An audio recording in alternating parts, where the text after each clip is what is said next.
အာကုသိုလ်တွေကင်းစင်ပြီးတော့ကုသိုလ်အလင်းတွေဝင်တယ်လို့မိမိကိုဖူးမြင်ရတဲ့ပုံကိုယ်တွေမှာလည်းပဲကုသိုလ်အလင်းတွေဖြစ်ပါစေဆိုတဲ့ရည်ရွယ်ချက်ဖြင့်အို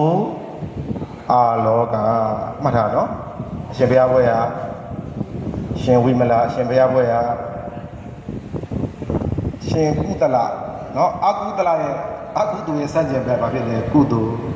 အရှင်ဘုရားဘွယ်ဟာရှင်အာလောကအရှင်ဘုရားကအင်္ဂါအိမ်တစ်ခါတော့ဘာဘွယ်ပေးထားလဲဗျာ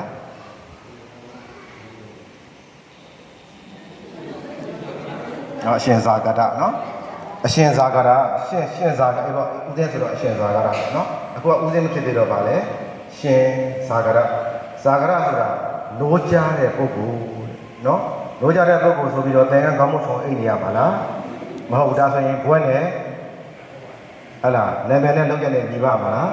မညီဘူးဘာလို့လိုးကြဝတ်တဲ့အခိုက်မှာကုသိုလ်စိတ်ကိုလိုးကြ